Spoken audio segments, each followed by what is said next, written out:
All right, everyone. Welcome back to another episode of the Business Blast podcast. I'm your host, Tyler Wagner. Today I have Mike Sano with us. He is an author, speaker, and publisher, and is an Amazon #1 ghostwriter for entrepreneurs. So welcome to the show, man.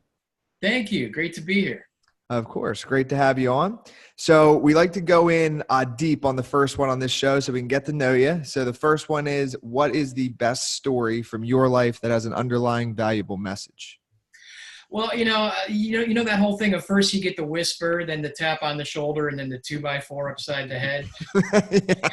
Yeah. My version of that was I had just launched my business. I'd always been I'd always been an employee, and suddenly I'm a small business owner, and I don't have an MBA. I didn't know what I'm doing.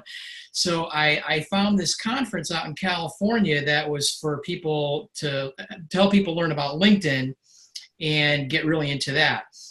So I fly out there and I'm talking to all these heavy hitter business types who have multi-million-dollar operations. And I talked to about 45 to 50 people over a 3-day period. And they'd say, "What do you do?" And I'd say, "I'm a writer." And I'd tell them I've done this marketing writing stuff and I write novels and blah, blah, blah. No elevator pitch. Didn't even know what one was. Mm. And after the first or second person I asked, or who asked me what I do, and I told them what I do, they say, "Gee, Mike, have you ever thought about ghostwriting books for business owners who need a book as kind of an extended business card?" And I'd say, "Oh, no, I should look into that. That'd be a great idea." And then about 2 hours later, I'd be talking to some other dude, and I literally had the exact same conversation. Like, "Mike, what do you do?" And I go into my thing, and they'd say, "Gee, Mike, you should ghostwrite books for entrepreneurs who need a book to expand their platform," or however they worded it. Yeah. After about the fourth or fifth one, who did, all independent of each other, who said this to me, I'm starting to think like there's a modern version of Candid Camera. Like, are they all pals? Is this a prank? So I flew back from California going, "Okay, message received." And then I started to have to try to find those people. And then I got a client, and then I got another client. And not the last book I just finished, but the one before that was a business coach out in Missouri who needed help with his book. And he wrote parts, and I wrote some of it as well. And then dialed in everything that he needed to be fixed. And within the first week or two after he launched the book, it went to #1 in one of the categories on Amazon. So Yeah. then #1 Amazon bestseller ghostwriter has been the category. That's kind of the branding now. Yeah, dude, it's awesome. And like we were talking about before, it baffles me, truthfully. And I mean this, like, it baffles me how somebody like yourself can write somebody else's book in their voice, like it is so beyond me of like my comprehension. So I'm going to go to the next question, but then I also want to ask you after that, like, how do you even start? Like, how do you go about, like, what is the process of working with a ghostwriter? Because I think a lot of people, especially business owners, that's who I work with a lot of times as well. Like, what's the process? Because I think there's always a balance beam. Like, they're like, should I write it myself or should I get a ghostwriter? Will that ghostwriter actually be able to capture my voice? So actually, let me ask you that now, actually. So like, what is your process? How do you do it? Yeah, I didn't go out and try to interview other ghostwriters and find out how they do what they do. I came from this marketing writing background, so I kind of already knew, like, how do I deliver somebody's message in a way that's compelling, that's going to be basically in their voice or get the message out directly from them. And I would interview them and get quotes from them. So that I would use those. I would use all the best quotes. So I got really good at gleaning all the gold out of a ton of stuff, knowing some of it's garbage, some of it's kind of in the middle, and then the gold it just becomes easier and easier to find because you just recognize it right away after years of experience. So when I started ghostwriting books, I said, "Look, I can turn around this project for you in 3 months, as long as you've got the availability." And what that means is, and I created a program, and it was like, look, 8 to 10 hours max of you talking to me. So I'm going to interview you. we don't have to do it all in a day. We can talk every couple, 3 weeks, whatever. But I'll get the information from you from that. And part of that is also going to be a program that I created, which is giving you information about publishing and marketing and the book business, so that I'm not just going to be like, write a manuscript for you and then later you're on your own with everything else. I want to help you along the journey so that however you're going to publish, you're going to be in good shape and not just have a manuscript that's been completed. And sometimes people have content as well, and they want to deliver that content to me and have me work that into the project, and that's great. That's fine. But if they don't have that, that's okay too. Does that make sense? Yeah. So no, it does. So you are also kind of a one-stop shop in a sense, and you also too, like, you've just come up with a formula. Like, you know what questions to ask to get what you need out of them to create the manuscript for them. So right. I think that's pretty big. And maybe was that like a lot of trial and error? Like, was your first book you did smooth, or was it pretty rough? No, it was pretty smooth. It really was. Really? Well, okay. Part of it was because he had content. It wasn't just me getting everything. So I already knew I had content that had to be shuffled into it. But the thing that was so great about it was that he wanted this thing to have some stuff in it that he knew he couldn't do. And that's a big part of what I try to offer people, as far as like what's valuable info within your industry or within your area of expertise kind of thing. With me, it's that there are people out there who love to do work that you either can't do or that you don't want to do. And I it's the least glamorous possible analogy that I could give you, but everybody understands it. I always liken it to plumbing. Yeah. If I have a problem that's a basic plumbing problem, like a toilet problem, I can go call my buddy Beantown Bob, the handyman, and he can come over here and we can struggle and labor and try to get the thing fixed, knowing that we might mess it up, but we save money. Or I can call a skilled professional and have him come fix it and pay him. Yeah. Believe me, I've done both, and I'll never do it again with my buddy Beantown Bob. He doesn't want to do it either, by the way. Yeah, I love that. Call an expert, have them come do it, and they're great at doing it, and they love doing it. Yeah. And that's how I view this stuff. Absolutely, man. So next one, what's your best piece of overall business advice? So not necessarily industry specific. Yeah, it's literally the simplest thing in the world, which is stuff that your parents might tell you to. Stop worrying and just do the work. Mm-hmm. I mean, it's not a glamorous sounding thing, and I'm sure you've heard variations on that from people over the years, but it's also the piece of advice that I would give myself if I were looking at me when I was a kid or a young guy doing this or that, because I am just a world-class worrier. And I'm so much better now that I'm not old and wise, but I'm getting old. I'm well past the halfway point, most likely.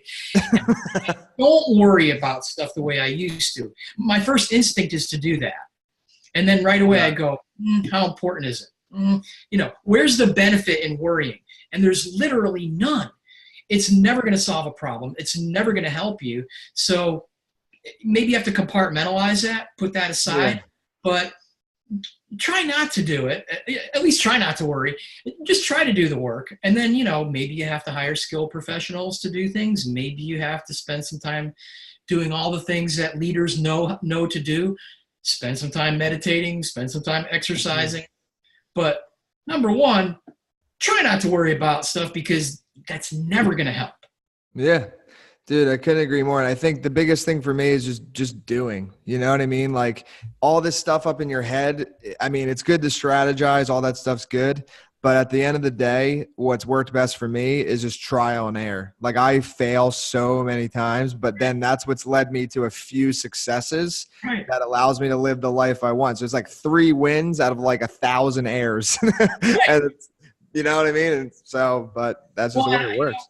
I'm not a big sports guy, but I love that Michael Jordan quote about, I think it was Michael Jordan, about like, I've, yeah, I know the one you're talking about. Times, and it's like, yeah, you miss a lot, and home run hitters miss a lot too. And that's me. I look at myself as like a home run hitter. They strike out a lot too. That's why they're home run hitters, because they take that swing. Yeah, I've hit some home runs. And I'm thrilled with that, but I know I'm going to strike out a lot, and I don't like that. I want to hit a home run every damn time at the plate, but that's not absolutely. Yeah. So my next one for you, and is, in your opinion, so kind of going a little bit down a different path. In your opinion, what is the key to happiness? Oh, it really comes down to being able to accept what your limitations are once you've figured out what they are. And that's not a good piece of advice for the young people, because they might be easily ready to say, okay, well, I can't do this, I can't do that. No, give it a shot. I mean, go ahead and try. But if you beat your head bloody against the wall a few times on something, you shouldn't be doing that 9 more times. You should find people to help you. So the key to happiness to me is really find a middle way. Realize that, okay, you shouldn't be miserable, but you're not necessarily going to be, I can say this on your podcast, right? Yeah. We can be a little naughty. You're not going to be in orgasmic ecstasy all the time. A friend of mine used that expression in a private conversation years ago. He's like, I'm not going to be in orgasmic ecstasy all the time. So, okay, recognizing that, and recognizing that you don't want to be miserable all the time, what's the middle way? And one of the things that's great about being in my 50s now and knowing that, 60s are coming up, the pendulum doesn't swing wildly back and forth the way it used to. Because I've had some of these failures and I've gotten frustrated about them, man, I did all this work and I should, right? See, that's a key word. Should, no. Drop that word out of your vocabulary, right? I thought I was going to get this fantastic success on a certain level in a certain area, and I didn't get it. But I've gotten a level of success that was acceptable in different areas. And I'm still working hard, and I'm still making great connections. And there's some successes to come that I don't even know about yet. That are going to be fantastic. For sure, man. And by the way, one of the major keys that has to do with all this is if you find something that you're good at and you don't hate doing it, that's a pretty good thing. If you find something like me that you're really good at and that you love doing, you should definitely put some energy into that for sure. And right now, in the middle of this time frame that we're in today, I am doing the best work I've ever done, and I love it. And it's so good, it makes me cry sometimes. And I'm not a crier. I can relate, man. I love that. Yeah, and that's why you got to follow what you actually enjoy, because that's the only way to get longevity out of something. And that's because I always you got to explain it more when people say don't follow the money, because it's okay, I totally get that, you got to pay your bills. So no matter what, you got to pay your bills. Totally get it. But at the end of the day, if you're doing something you don't like but it's paying the bills, that's fine. But you also need to realize what you do like and try to slowly maneuver yourself to doing that full time. Because, dude, you'll never do that thing you hate for money forever. You can't. And if you do, dude, it's unfortunate to say, you're probably going to die young, honestly, because it's going to stress you out. You hate it. And it's a totally different life to live doing what you love every day and live doing what you hate to afford the weekend or something. I think we've all kind of lived in both, maybe, or at least me and you have, I believe.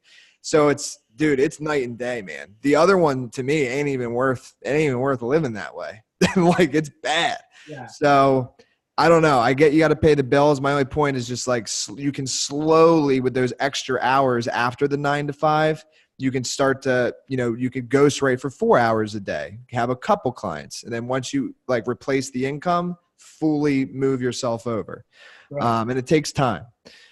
So talking about books, what's the best book that you've read and what's the number one thing you learned from it? I gotta give you 2. Can I give you 2? You give it 2. Yeah.